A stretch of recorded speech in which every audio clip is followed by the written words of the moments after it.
Digital അടിമത്തം നമ്മൾ ഇന്നേറെ ചർച്ച ചെയ്തുകൊണ്ടിരിക്കുന്ന ഒരു സംഗതിയാണല്ലോ. സോഷ്യൽ മീഡിയയിലാവട്ടെ, പ്രിൻ്റ് മീഡിയകളിലാവട്ടെ, മറ്റ് മീഡിയകളിലാവട്ടെ, ഇന്ന് ഏറ്റവും അധികം ചർച്ച ചെയ്യുന്നത് കൊറിയൻ ഡാൻസിനെ കുറിച്ച്, കൊറിയൻ സംഗീതത്തെക്കുറിച്ച്, കൊറിയൻ ഡ്രാമയെപ്പറ്റി ഒക്കെയാണല്ലോ. ഇങ്ങനെ വരുന്ന സമയത്ത് രക്ഷിതാക്കളും അതുപോലെ തന്നെ യുവാക്കളും കുട്ടികളുമൊക്കെ അങ്കലാപ്പിലാണ്.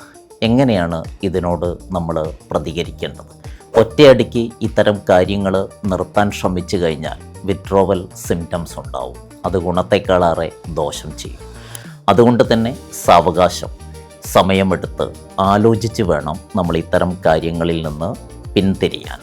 അതിന് കൂടെയുള്ള ആളുകളുടെ സപ്പോർട്ട് വേണമെങ്കിൽ, കൗൺസിലേഴ്സിൻ്റെ സപ്പോർട്ട്, അതുപോലെ തന്നെ കുട്ടികളുടെ കാര്യത്തിലാണെങ്കിൽ രക്ഷിതാക്കളുടെ സപ്പോർട്ട്, ഇങ്ങനെ നമ്മൾ സമയമെടുത്ത് സാവകാശം പടിപടിയായിട്ട് വേണം ഇത്തരം കാര്യങ്ങളിൽ നിന്ന്, ഡിജിറ്റൽ അടിമത്തത്തിൽ നിന്ന് നമുക്ക് പിന്തിരിഞ്ഞ് പോരാൻ. ഇല്ലെങ്കിൽ പലപ്പോഴും അത് ഭയങ്കരമായിട്ടുള്ള ആങ്സൈറ്റി ഉണ്ടാക്കുകയും ചിലപ്പോഴെങ്കിലും ഡിപ്രഷനിലേക്ക് പോവുകയും ലൈഫിനെ തന്നെ ബാധിക്കുകയും ചെയ്യുന്നുണ്ട് എന്നുള്ളത് ഒരു യാഥാർത്ഥ്യമാണ്. അപ്പോൾ പ്രൊഫഷണൽ ഹെൽപ്പ് ആവശ്യമുണ്ടെങ്കിൽ അത് തേടുക, ഇല്ലെങ്കിൽ കുടുംബത്തിൻ്റെ മറ്റുള്ളവരുടെ സപ്പോർട്ട് വഴി പടിപടിയായിട്ട് അതിനെ കീഴ്പ്പെടുത്തുക എന്നുള്ളതാണ് നമ്മൾ ചെയ്യേണ്ടത്.